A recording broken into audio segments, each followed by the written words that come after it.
Video start చేసే ముందు మీకందరికి ఒక చిన్న మాట. చేతబడి పార్ట్ 2 ఎవరైతే చూస్తున్నారో మీరు ఈ స్టోరీని మంచిగా ఎక్స్పీరియన్స్ అవ్వాలంటే పార్ట్ 1 ఎవరైతే చూడలేదో వారు ఖచ్చితంగా మన ఛానల్లో చేతబడి పార్ట్ 1 ఉంటుంది, చూడండి. ఆఫ్టర్ దట్ ఈ వీడియో చూడండి, అప్పుడే మీకు అర్థమవుతుంది. పార్ట్ 1 లో ఒక ఫ్యామిలీ ట్రాన్స్ఫర్ అవ్వడం వల్ల ఒక పల్లెటూరుకు వచ్చారు. ఆ పల్లెటూరు చేతబడికి చాలా పెద్ద ఫేమస్. ఆ ఊర్లోకి ఎంటర్ అయిన తరువాత ఆ ఫ్యామిలీ మీద కొంతమంది చేతబడి చేస్తారు. ఎవరు చేశారన్నది ఎవ్వరికి తెలియదు. ఆ చేతబడి చేయడం వల్ల ఆ ఫ్యామిలీ మొత్తం కొన్ని భయంకరమైన సిచ్యువేషన్స్ ని ఎదుర్కోవాల్సి వస్తుంది. ఇంకా ఆ ఫ్యామిలీకి ఏం చేయాలో కూడా అర్థం కాలేని పరిస్థితి. అప్పుడే దేవుడి లాంటి ఒక వ్యక్తి వచ్చి వారికి సహాయం చేశాడు. అతడి సహాయంతో ఆ ఫ్యామిలీ ఎలా ఎదుర్కొంది అండ్ ఆ భయంకరమైన సిచ్యువేషన్స్ నుంచి ఎలా బయటపడింది, ఇవన్నీ కూడా మీకు పార్ట్ 1 లో తెలుస్తుంది. నేను మీకు మాట ఇస్తున్నాను, ఒక్కసారి వెళ్ళి వీడియో చూడండి. Definitely that story will blast your mind.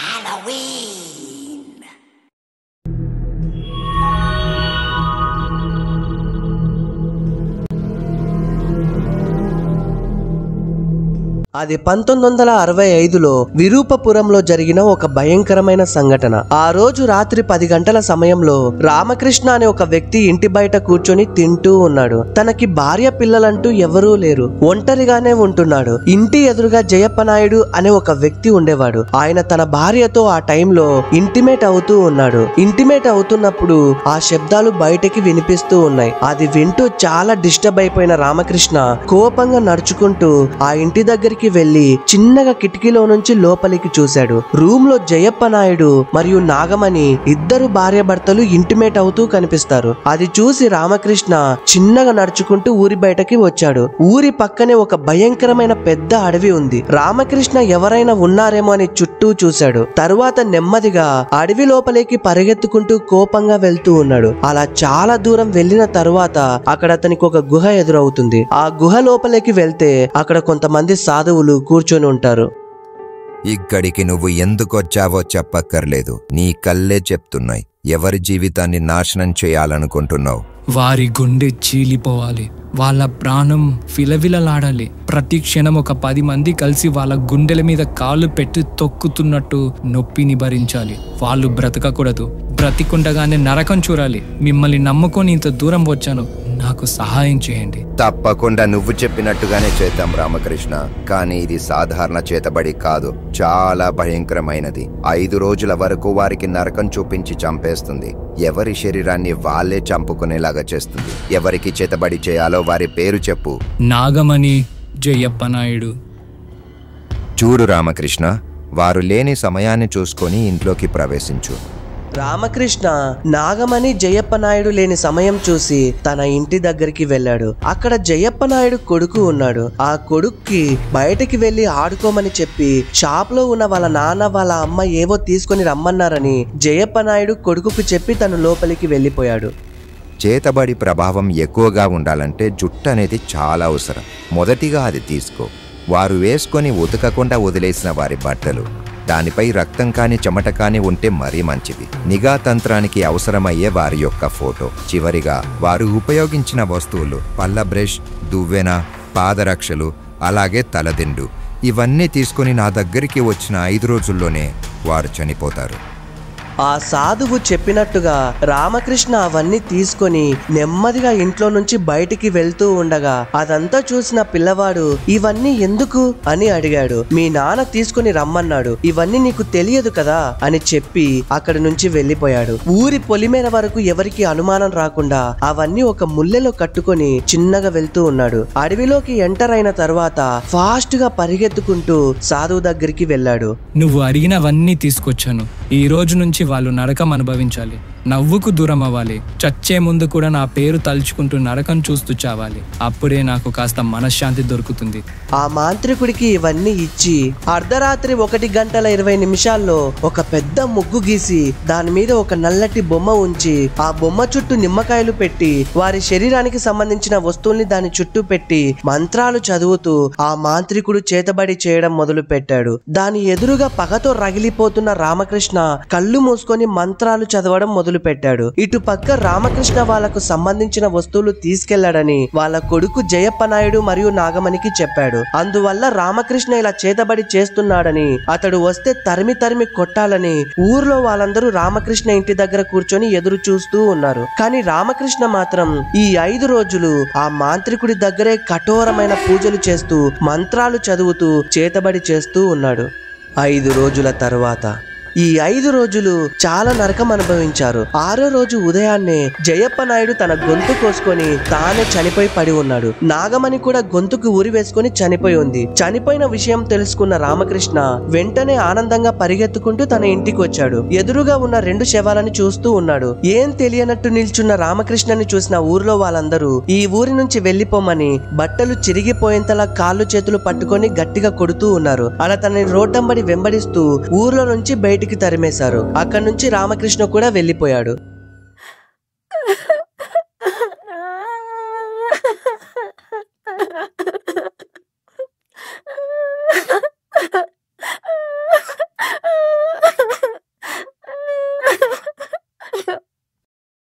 ఆ దయ్యం మా అమ్మని వదిలేసింది కానీ నా తమ్ముణ్ణి మాత్రం వదలట్లేదు.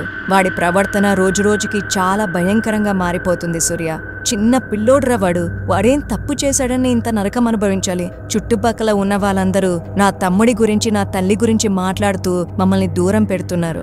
నిన్న రాత్రి ఏం జరిగిందంటే గోడ మీద ఉన్న బల్లిని చూసి తన తలతో ఆ బల్లిని గట్టిగా కొట్టి చంపేశాడు. ఆ తరువాత గోడకి తన తలను గట్టిగా కొట్టుకుంటూ ఉన్నాడు. రాత్రిపూట తన గొంతుని ఎవరో పట్టుకొని చంపేయాలని ప్రయత్నిస్తున్నారని చెప్తున్నాడు. ప్రతిరోజు వాడు అల్చే అరుపులు ఇప్పటికీ నా చెవులకి వినిపిస్తున్నాయి. తను చనిపోవటమే సమస్యలకన్నిటికీ పరిష్కారం అని చెప్తున్నాడు. ఇవన్నీ చూస్తూ ఉంటే నాకు చాలా భయం వేస్తుంది సూర్య. బేబీ, నువ్వు ఏడుస్తుంటే నేను చూడలేకపోతున్నాను. అసలు నువ్వు ఇది కాదు, నువ్వు చాలా స్ట్రాంగ్. నీ తమ్ముడి కోసం, మీ అమ్మ కోసం, మీ నాన్నకు జరిగిన అన్యాయం కోసం నువ్వు స్ట్రాంగ్గా నిలబడాలి. ఖచ్చితంగా మనం మళ్ళీ ముందుగా హ్యాపీగా ఉంటాం. నీ బాధ, నీ కన్నీళ్ళు, నీ కష్టాలు ఇవన్నీ ఇప్పుడు నా బాధ్యత. మనిద్దరం కలిసి అర్జున్ని కాపాడుకుందాం. మీ చేతబడి వెనకాల ఉన్న వ్యక్తి ఎవరో తెలుసుకుందాం. ఇంతలో నీలిమాకి తన అమ్మ దగ్గర నుంచి ఫోన్ వచ్చింది. తన తమ్ముడిని చుట్టుపక్కల ఉన్న వాళ్ళు కొడుతున్నారని. వెంటనే నీలిమ, సూర్య అక్కడి నుంచి ఇంటికి బయలుదేరారు. అక్కడికి నీలిమ వెళ్లి చూస్తే అక్కడున్న జనాలందరూ అర్జున్ని చాలా కొట్టారు. దానివల్ల అర్జున్ కి బ్లడ్ వస్తూ ఉంది. అలాగే రోడ్డు మీద వాళ్ళ అమ్మ కూర్చోబెట్టుకొని ఏడుస్తూ ఉంది. వారి చుట్టూ జనాలందరూ చుట్టుకొని ఉన్నారు. వెంటనే నీలిమ ఏడుస్తూ తన తమ్ముడి దగ్గరికి వెళ్లి తన తమ్ముడిని పట్టుకొని గట్టిగా ఏడుస్తూ ఉంది. ఇదంతా చూసిన సూర్య చాలా కోపం వచ్చి అక్కడున్న వాళ్ళందరినీ తిట్టి వాడు చేసిన తప్పేంటి అని అడిగాడు. ఏం చేశాడా? పిల్లలందరూ కలిసి ఆడుకుంటున్న చోటికొచ్చి మా కూతుర్ని పట్టుకొని తన గొంతుని కొరుకపోయాడు. సమయానికి నేను చూశాను కాబట్టి విడిపించి ఒక చిన్న దెబ్బ కొట్టి వెళ్ళమని మందలించా. తర్వాత మేము చూస్తుండగానే ఏదో పిచ్చి వాళ్ళగా వాడిలా వాడే మాట్లాడుకుంటూ బయట ఒక్కరే అలా నించొని ఉన్నాడు. మేమదంతా పట్టించుకోలేదు. ఆ తర్వాత మా కళ్ళ ముందే మా కోడి పుంజును పట్టుకొని ఏదో మంత్రం చదువుతూ తలని కొరికేసి తిన్నాడు వాడు. అప్పుడు వారి కళ్ళు, వాడి ముఖం మీరు చూడాల్సిందే. మనిషావాడు. ఇంతకాలం ఏం జరిగినా ఊరుకున్నాం. ఈసారి ఊరుకునేది లేదు. మీ తమ్ముడి వల్ల మా పిల్లల ప్రాణాలకే ప్రమాదం. ప్రతిరోజు ఇలా బిక్కుబిక్కుమంటూ భయపడుతూ కూర్చోం. మీ ఇంటి ఓనర్తో కూడా మాట్లాడేశామమ్మా. మీరు ఇంక నుంచి వెళ్ళిపోవచ్చు. అలా చాలా సేపటి గొడవ తర్వాత సూర్యతో నీలిమ ఇక్కడ ఉండడం కరెక్ట్ కాదని, ఇక్కడ నుంచి వెళ్లిపోవడమే మంచిదని సూర్య ఇంటికి వాళ్ళందరూ బయలుదేరారు. ఆ రోజు రాత్రి 1 గంట సమయంలో నీలిమ మరియు నీలిమ వాళ్ళమ్మ ఇద్దరు బాధపడుతూ ఉన్నారు. సూర్య వారితో మాట్లాడుతూ వాళ్ళకి ధైర్యం చెబుతూ ఉన్నాడు.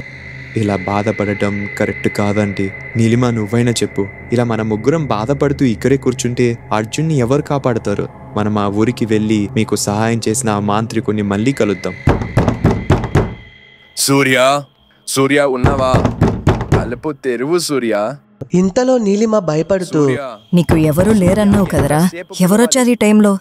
నాకు కూడా తెలియదు నీలిమ. అయినా ఈ టైంలో మా ఇంటికి ఎవరు వస్తారు? సూర్య ఉన్నావా? తలుపు తెరువు సూర్య. సూర్య నెమ్మదిగా వెళ్లి ఆ తలుపు ఓపెన్ చేస్తాడు. తలుపు ఓపెన్ చేయగానే సూర్యకి, నీలిమకి, నీలిమ వాళ్ళమ్మకి ఎవరూ కనిపించరు. కానీ వాళ్ళకి కనిపించకుండా ఒక నల్లటి ఆకారం వారి వైపు చూసుకుంటూ చిన్నగా లోపలికి అడుగు పెట్టి అర్జున్ ఉన్న పై రూమ్ లోకి మెట్లెక్కుతూ పైకి వెళ్లిపోయింది. నీలిమ ఎవరు లేరని తలుపు వేయమని చెప్తుంది. కానీ సూర్య ఉండు, బయటికి వెళ్లి చూస్తానని బయటికి వెళ్లి అటు ఇటు చూస్తున్నాడు. తరువాత అర్జున్ రూమ్ వైపుకి తల పైకెత్తి చూశాడు. అక్కడ కిటికీలో నుంచి అర్జున్ పూర్తిగా దయ్యంలాగా మారిపోయి కిటికీలో నుంచి సూర్య వైపు బయటికి చూస్తూ ఉన్నాడు. అది చూసిన సూర్య చాలా భయపడిపోయాడు. వెంటనే భయపడుతూ తలుపేసుకొని లోపలికి వచ్చి పైన పైన పైన అంటే పైన అర్జున్ అర్జున్ ఏమైందిరా సరిగ్గా చెప్పు. పైన అర్జున్ ఏంటి? ఇంతలో అర్జున్, అమ్మా అమ్మా ఎక్కడున్నారమ్మా? నాకెవరూ కనిపించట్లేదేంటి? అమ్మా ఎక్కడున్నారు? ఇంతలో అర్జున్ వాళ్ళమ్మ అర్జున్ దగ్గరికి మెట్లెక్కి పైకి వెళ్ళాలని చూస్తుంది. ఇంతలో సూర్య తనని ఆపి, వెళ్ళొద్దండి, పైన ఉన్నది అర్జున్ కాదు, నన్ను నమ్మండి. అమ్మా పిలుస్తుంది మిమ్మల్ని. మీరు పైకి వస్తారా, నన్ను కిందకి రమ్మంటారా?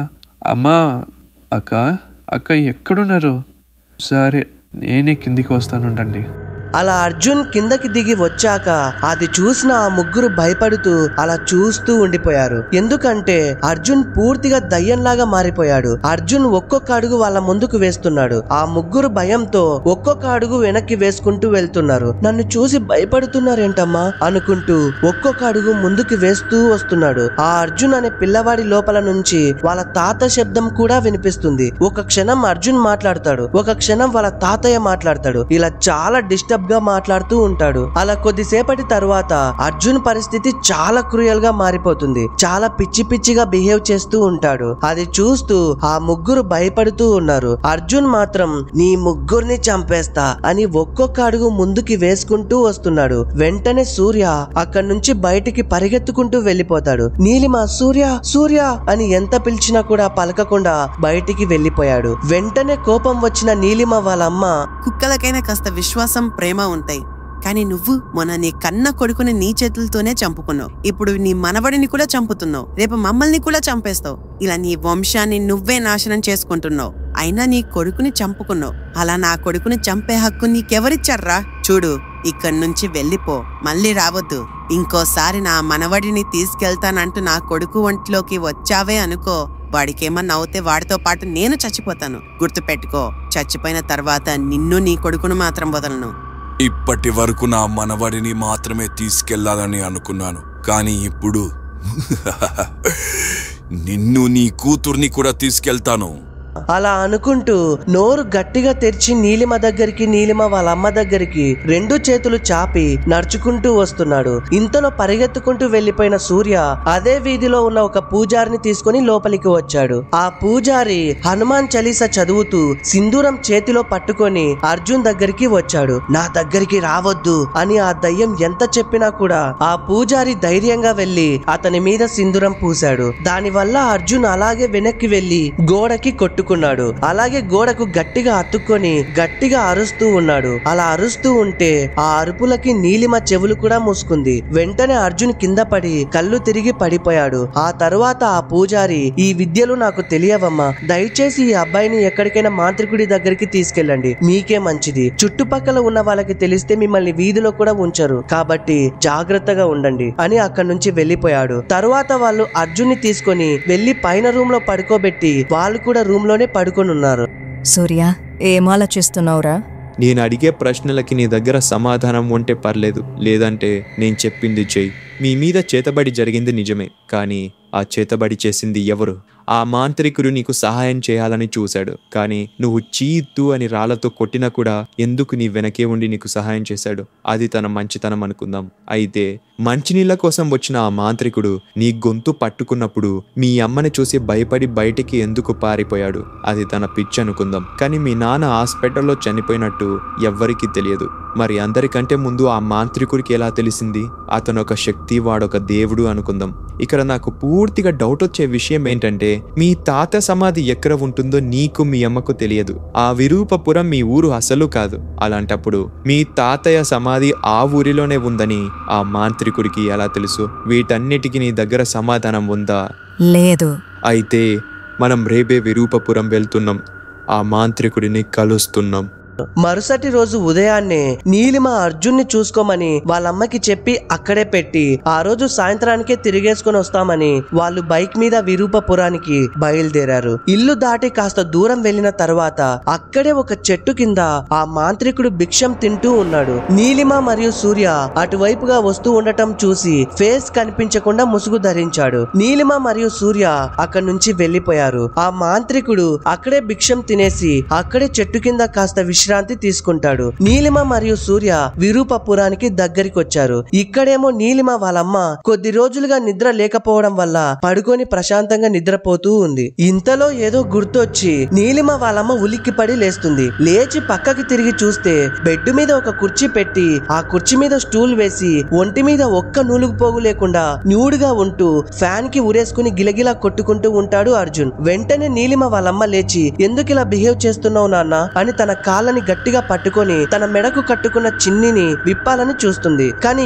ఏదో తెలియని ఒక వింత ఆకారం తన కంటికి కనిపించకుండా తన చెంప మీద గట్టిగా కొడుతుంది. వెంటనే కింద పడిపోయిన నీలిమ వాళ్ళమ్మ మళ్ళీ ఓపికతో లేచి తన కొడుకుని ఎలా అయినా కాపాడుకోవాలని కిచెన్ లోకి పరిగెత్తుకుంటూ వెళ్లి కత్తి తెచ్చుకుంటుంది. ఇంతలో ఆల్రెడీ అర్జున్ పూర్తిగా చనిపోయే స్టేజ్ లో ఉన్నాడు. వెంటనే ఏడుస్తూ ఆ చున్నిని కట్ చేయాలని చూస్తుంది. మళ్ళీ ఏదో కనిపించని ఆకారం తన వీపు మీద మళ్ళీ గట్టిగా కొట్టింది. అయినా కూడా అదంతా పట్టించుకోకుండా ఎంత కొడుతున్నా కూడా తన కొడుకును కాపాడుకోవాలని ఆ నొప్పిని ఓర్చుకుంటూ ఆ చున్నిని కట్ చేసి తన కొడుకుని కాపాడుకుంది. తన కొడుకు అలాగే స్పృహ కోల్పోయాడు. వెంటనే ఏడుస్తూ నీలిమ వాళ్ళమ్మ నీలిమకు కాల్ చేసింది. కానీ ఎంత చేసినా కాల్ మాత్రం కనెక్ట్ అవ్వట్లేదు. ఎందుకంటే నీలిమ విరూపాపురంలోకి ఎంటర్ అయింది. నీలిమ మరియు సూర్య ఇంతకు ముందు ఉన్న ఇంటి దగ్గరికి వెళ్లి చుట్టూ పరిశీలించి ఆ మాంత్రికుడు ఇక్కడే ఎక్కడైనా చేతబడి చేసే చోటు ఉంటాదని, ఆ చేతబడి ఎక్కడ చేస్తారని ఆ ఊర్లోని కొంతమందిని అడుగుతూ ఉన్నారు. చేతబడి అనే పేరెత్తితే చాలు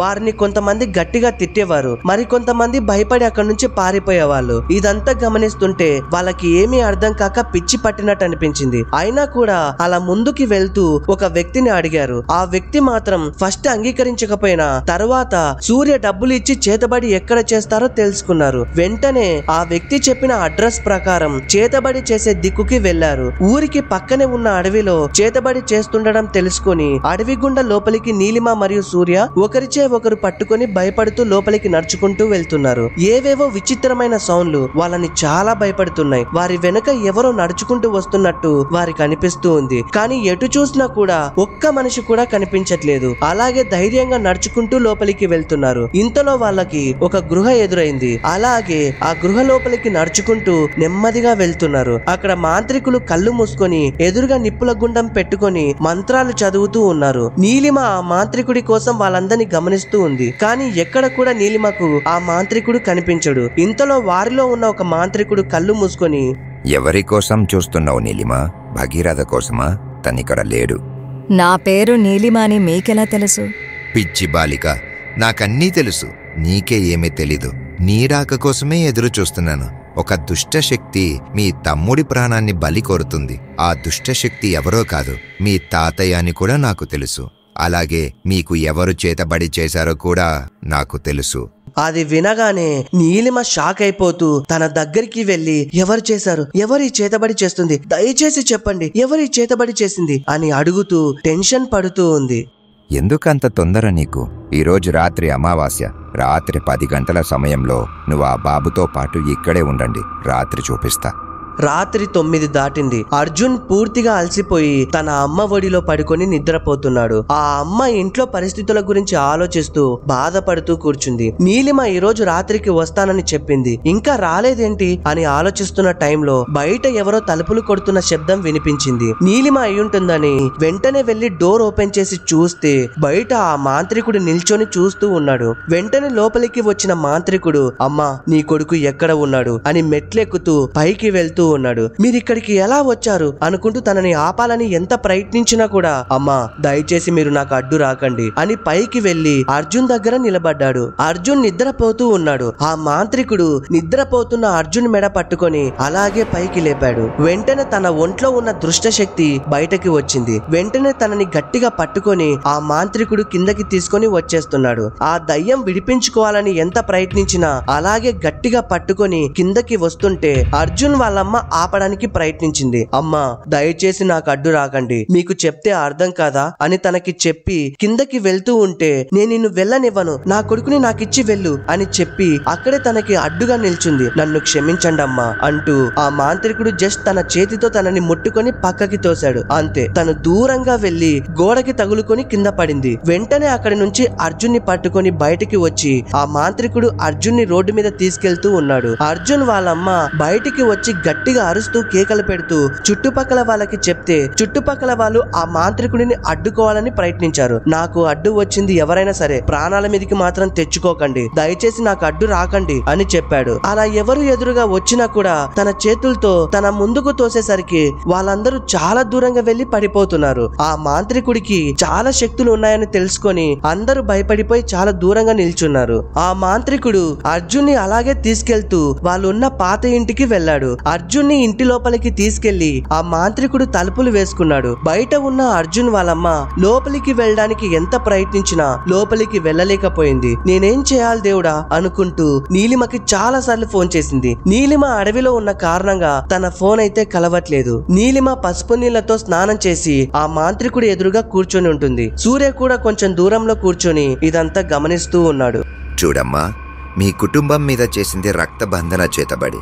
కాబట్టి ఈ చేతబడి చేస్తుంది ఎవరో తెలుసుకోవాలంటే నీ శరీరంలో ఉన్న రక్తాన్ని కొంచెం కొంచెంగా ఈ నిప్పుల గుండంలో వేస్తూ ఉండాలి. అప్పుడే నీకు చేతబడి చేస్తుంది ఎవరో నేను చెప్పగలను అని నీలిమ చేతిని పట్టుకొని తన చేతిని కట్ చేశాడు. కట్ చేసిన చోటు నుండి వస్తున్న రక్తాన్ని నిప్పుల గుండం మీద పెట్టమన్నాడు. అలా కొంచెం కొంచెంగా ఆ రక్తం నిప్పుల గుండం మీద పడుతూ ఉంది. ఆ తరువాత ఆ మాంత్రికుడు ఏం జరిగిందో చెప్పడం మొదలు పెట్టాడు. విరూపపురంలో రామకృష్ణ అనే ఒక వ్యక్తి ఉండేవాడు. అతడికి ఒక మంచి స్నేహితుడు కూడా ఉండేవాడు. అతడి పేరే జయప్ప నాయుడు. జయప్ప నాయుడు చాలా దయాగుణాలున్నవాడు. ఎవరికన్నా చిన్న సహాయం చేయాల్సి వస్తే ఆలోచించకుండా వెళ్లి సహాయం చేసేవాడు. అలాగే రామకృష్ణ చాలా మంచివాడు మరియు అమాయకుడు. చీమకు కూడా హాని పెట్టని ఒక మంచి మనసున్న వ్యక్తి. వీరికి అమ్మా నాన్న నా అనుకునే వాళ్ళు కూడా ఎవరు లేరు. వీరిద్దరూ ఎదురెదురుగా ఇల్లు ఉన్న కారణంగా ఒకరి గురించి ఒకరు తెలుసుకొని ఒక మంచి స్నేహం వాళ్ళిద్దరి మధ్య ఏర్పడింది. ఒకరిని ఒకరు ఎంతలా అర్థం చేసుకున్నారంటే స్నేహితుల్లా కాదు, అన్నదమ్ముల్లా కలిసిపోయారు. ఎంతో సంతోషంగా కలిసి ఉంటున్న వీళ్ళ మధ్య కులం అడ్డు రాలేదు, మతం అడ్డు రాలేదు, డబ్బు అడ్డు రాలేదు, అహం అడ్డు రాలేదు. కానీ ఒక అమ్మాయి అడ్డొచ్చింది. అదే ఊర్లో నాగమణి అనే ఒక అమ్మాయి ఉండేది. ఆ అమ్మాయి అందంగా ఉంటుందని పొగరెక్కువ. ఆ పొగరుతోనే అందరికీ దూరంగా ఉండేది. రామకృష్ణ మరియు జయప్ప నాయుడు వీళ్ళిద్దరే తనకి స్నేహితులు. కానీ జయప్ప నాయుడు నాగమణిని ప్రేమిస్తున్నాడు. కానీ నాగమణి మాత్రం రామకృష్ణను ప్రేమించింది. రామకృష్ణ ఇవన్నీ వద్దని చెప్పినా కూడా వినకుండా రామకృష్ణని బలవంతం చేసి ఒప్పించి రామకృష్ణ కూడా ప్రేమించేలా చేసింది. 3 సంవత్సరాలుగా రామకృష్ణతో సంతోషంగా ఉన్న నాగమణి ఆ తర్వాత రామకృష్ణని దూరం పెట్టడం మొదలుపెట్టింది. ఈ విషయం గురించి చెప్పి చాలా బాధపడేవాడు. జయప్ప నాయుడు కూడా అలాంటి అమ్మాయి గురించి నువ్వు బాధపడటం కరెక్ట్ కాదని తనని ఓదార్చేవాడు. ఇలా 5-6 నెలలు గడిచిపోయింది. రామకృష్ణ కూడా నెమ్మదిగా నాగమణిని మర్చిపోవడం మొదలుపెట్టాడు. ఇంతలో సడన్ గా జయప్ప నాయుడు ఒక అమ్మాయిని పెళ్లి చేసుకుని ఇంటికి తీసుకొచ్చాడు. ఎవర్రా ఆ అమ్మాయిని నాకు కూడా చూపించమని రామకృష్ణ అడిగితే, కొద్ది రోజులు నాక నీకు చూపిస్తానులేడా అని మాట మార్చేవాడు. ఎందుకిలా దాచిపెడుతున్నాడో అర్థం కాక రామకృష్ణ ఒకరోజు ఎలాగైనా తనని చూడాలని జయప్ప నాయుడు ఇంటిలోకి వెళ్ళాడు. జయప్ప నాయుడు రామకృష్ణకు తన భార్యను చూపించడానికి ఏమాత్రం ఇష్టపడలేదు. జయప్ప నాయుడు పెళ్లి చేసుకున్న 1 నెల తర్వాతనే వాళ్ళకొక బాబు కూడా పుట్టాడు. అప్పటితో రామకృష్ణకు అర్థమైపోయింది, 1 నెలలోనే బాబు పుట్టడమేంటి. కాబట్టి జయప్ప నాయుడు తన దగ్గర ఏదో దాచాలని చూస్తున్నాడని రామకృష్ణ ఎలాగైనా తన భార్యని చూడాలని అనుకున్నాడు. ఒకరోజు జయప్ప నాయుడు లేని సమయం చూసి తన ఇంట్లోకి ప్రవేశించాడు రామకృష్ణ. అక్కడ ఆ అమ్మాయిని చూశాడు. ఆ అమ్మాయి వెనక్కి తిరిగి చూసేసరికి అక్కడ ఉన్నది ఎవరో కాదు, నాగమణి. నన్నెందుకింత మోసం చేశావు? ఇప్పుడు నేను సరిపోవట్లేదని చెప్పి నా స్నేహితుని కూడా మోసం చేస్తున్నావా అని రామకృష్ణ అడిగాడు. అప్పుడు నాగమణి కొన్ని భయంకరమైన నిజాలు బయట పెట్టింది. నిజానికి రామకృష్ణను వదిలేయాలని నాగమణికి అస్సలు లేదంట. తన గురించి లేనిపోని మాటలు చెప్పి తనకంటే బాగా చూసుకుంటానని, కులంలో కూడా రామకృష్ణ చాలా తక్కువ వారని, వాడిని పెళ్లి చేసుకుంటే ఊర్లో జనాలందరూ చాలా చీపుగా చూస్తారని, డబ్బులు కూడా నాకంటే వాడికి ఏమీ లేదని, వాడికంటే మంచి మనసు, వాడికంటే పెద్ద హోదా అన్నీ నాలోనే ఉన్నాయని జయప్ప నాయుడు రోజు రోజుకి నాగమణి మనసును మార్చేశాడు. అది విన్న తర్వాత అమ్మా నాన్న అంటూ ఎవరూ లేకపోయినా నాగమణియే తనకు అన్ని, జయప్ప నాయుడే తనకు అన్ని అనుకున్నాడు. అలాంటిది వాళ్ళిద్దరూ మోసం చేసేసరికి అది తట్టుకోలేకపోయాడు, బాధపడిపోయాడు, కుమిలిపోయాడు. ఇక వారిని ఇబ్బంది పెట్టకుండా ఉండాలని ఇంకా జయప్ప నాయుడుతో మరియు నాగమణితో మాట్లాడకుండా తన పని తాను చేసుకుంటూ ఉండేవాడు. జయప్ప నాయుడు అదే ఊర్లో ఎవరో ఒక అమ్మాయిని ఒక ఇల్లు తీసుకొని అక్కడ ఉంచుకున్నాడని రామకృష్ణకు తెలిసింది. అరే, నీ భార్యను మోసం చేయడం తప్పు కదరా అని ఎంత మార్చాలని ప్రయత్నించినా కూడా జయప్ప నాయుడు మాత్రం రామకృష్ణను తిట్టేవాడు. ఆ తర్వాత నాగమణి విషయంలో రామకృష్ణ చాలా బాధపడేవాడు. అనవసరంగా తన జీవితాన్ని నాశనం చేసుకుందని. ఒకరోజు జయప్ప నాయుడు లేని సమయం చూసి నాగమణి కూడా తన ఇంటికి ఎవరినో ఒక అబ్బాయిని పిలుచుకుంది. కిటికీలో నుంచి చూస్తే నాగమణి ఆ అబ్బాయితో మంచం మీద పడుకొని కనిపించింది. అది చూసిన తరువాత చాలా కుమిలిపోయాడు రామకృష్ణ. ఛీ, ఇలాంటి వాళ్ళనా నేను ఇంతకాలం నమ్మింది, నా వాళ్ళనుకుంది అని చాలా బాధపడ్డాడు. ఊర్లో అందరూ మంచోడు అనుకుంటున్న జయప్ప నాయుడు తనని ఉంచుకున్న అమ్మాయితో తిరిగిన తర్వాత ఇంటికి వచ్చాడు. ఇంటికి వచ్చేలోపు నాగమణి తనతో రూమ్ లో ఉన్న అబ్బాయిని పంపించేసింది. ఇదంతా గమనిస్తూ ఉన్న రామకృష్ణ ఇంటి బయట అన్నం తింటూ కూర్చున్నాడు. ఆ తర్వాత అదే రోజు రాత్రి వారిద్దరూ కలిసి ఉండడం చూస్తున్న రామకృష్ణ తట్టుకోలేకపోయాడు. ఆ రోజు నా దగ్గరికి వచ్చి తను బాధపడటం చూశాను. తన కళ్ళల్లోంచి వచ్చే కన్నీర్లో ప్రతిదీ కూడా పగ కోరుకుంటుంది. అందుకే తనకి సహాయం చేశాను. రామకృష్ణ చెప్పినట్టుగా జయప్ప నాయుడు మరియు నాగమణి మీద చేతబడి చేశాను. రామకృష్ణని వాళ్ళు చేసిన మోసానికి చేతబడి అనేది కూడా చాలా చిన్న పదం. అందుకే ఆ చేతబడికి వాళ్ళు అర్హులనిపించింది. అతి భయంకరమైన చేతబడి ప్రయోగించి 5 రోజుల్లోనే వాళ్ళు రక్తం కక్కుకొని చచ్చిపోయేలాగా చేసింది మేమే. వారిద్దరి చావుకి కారణం రామకృష్ణని తెలిసిన తరువాత ఊర్లో వాళ్ళందరూ ఆ రామకృష్ణని పంపించేశారు. ఈ ఊరు వదిలిపెట్టి వెళ్లిపోయిన రామకృష్ణనే మీ తాతయ్య. ఆ తర్వాత తను ఎలా బ్రతికాడో తెలియదు, కానీ ఒక అందమైన కుటుంబాన్ని సృష్టించుకున్నాడు. ఆ కుటుంబంలో మీ తాత, మీ అమ్మమ్మ, మీ నాన్న, మీ అమ్మ, నువ్వు, నీ తమ్ముడు, ఇదే మీ కుటుంబం. ఇప్పుడు మీ మీద ఎవరైతే చేతబడి ప్రయోగించారో వారే మీ తాతయ్య మీద కూడా చేతబడి ప్రయోగించారు. ఆ చేతబడి వల్ల మీ నాన్న మీ తాతయ్య మీద పూర్తిగా ప్రేమను కోల్పోయాడు. ఒకరికొకరు అసలు పడేదే కాదు, ఎదురు పడితే చాలు చంపుకోవాలనే కోపాలు, కసి. అందుకే మీ తాతయ్య మీ నాన్నని వదిలేసి మీ నాన్నమ్మతో పాటు వచ్చి మళ్ళీ విరూపాపురంలో అడుగు పెట్టాడు. మీ నాన్నకు ట్రాన్స్ఫర్ అయిన తర్వాత మీరు వచ్చి ఉన్న ఆ ఇంట్లోనే అంతకు ముందు మీ తాతయ్య మీ నాన్నమ్మతో ఉన్నారు. కాలక్రమేణా మీ నాన్నమ్మకు ఆరోగ్యం బాలేక చనిపోయింది. తన చావుకి కారణం కూడా ఆ చేతబడే. తన భార్యను కోల్పోయిన రామకృష్ణ చాలా బాధపడ్డాడు. ఆ తర్వాత ఏదో ఒక శక్తి తన ఒంట్లోకి దూరి ఒక లారీ కింద పడి చనిపోయేలా చేసింది. తన చావుకి కారణం కూడా ఆ చేతబడే. తర్వాత మీ తాతయ్య రామకృష్ణను ఈ ఊర్లోని సమాధిలో నేనే పాతిపెట్టి పూజలు చేశాను. ఆ చేతబడి శక్తి కూడా అంతటితో అంతమైపోయింది. మీ తాతయ్య మీ నాన్నమ్మ చనిపోయినా కూడా అతని పగ చల్లారలేదు. తన కుటుంబం మొత్తం సర్వనాశనమైపోవాలని అతి భయంకరమైన క్రూరమైన చేతబడి చేశాడు. అదే రక్తబంధన చేతబడి. ఈ చేతబడి ముందుగా మీ నాన్నని చంపుతుంది, తరువాత మీ అమ్మని, తర్వాత మీ తమ్ముడిని, ఆ తరువాత నిన్ను. ఇంత భయంకరమైన చేతబడి మా మీద ప్రయోగించింది ఎవరు స్వామి? నేనతడి ముఖం చూడాలి. ఆ మాంత్రికుడు చేతిలో కాస్త పౌడర్ తీసుకొని ఆ పౌడర్లోకి నీలిమ రక్తాన్ని కలుపుకొని ఆ ముద్దని నిప్పుల్లో వేశాడు. ఆ నిప్పులో నుంచి ఒక వ్యక్తి కనిపించాడు.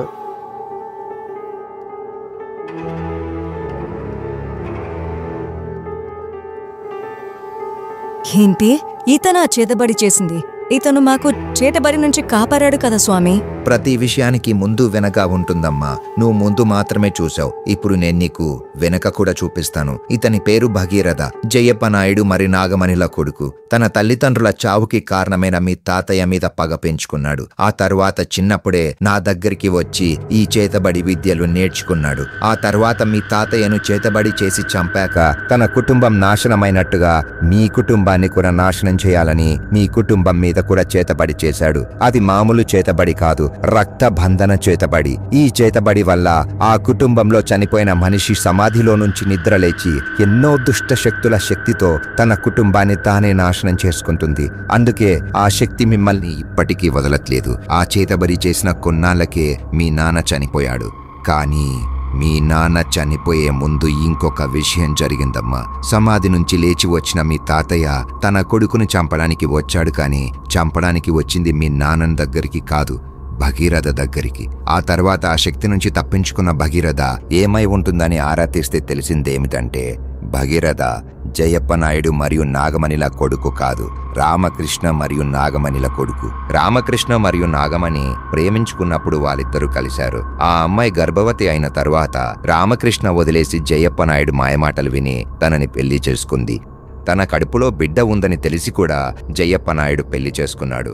ఎందుకంటే రామకృష్ణ మీద ఉన్న కోపం భగీరథ మీద తీర్చుకోవడానికి. ఈ విషయం తెలుసుకున్న భగీరథ నీ చేతబడి ఆపడానికి నానా విధాలుగా ప్రయత్నించాడు. మీ నాన్నని కాపాడటానికి కూడా ప్రయత్నించాడు. కానీ మీ తాతయ్య మీ నాన్నని చంపేశాడు. అప్పుడు చాలా కుమిలిపోయాడు కూడా. ఆ తర్వాత నా కుటుంబాన్ని కాపాడుకోవాలి అని మీరు తిట్టినా కొట్టినా ఏం చేసినా కూడా మీ వెనకే ఉండి మిమ్మల్ని కాపాడటానికి ప్రయత్నించాడు. దీనికి పరిష్కారం ఏంటని చాలా విధాలుగా ప్రయత్నించాడు. అప్పుడు తెలిసిందేంటంటే మీ వంశంలోని ఒక మగపిల్లవాడు చనిపోతేనే ఈ రక్తబంధనం ఆగిపోతుందని తెలిసింది.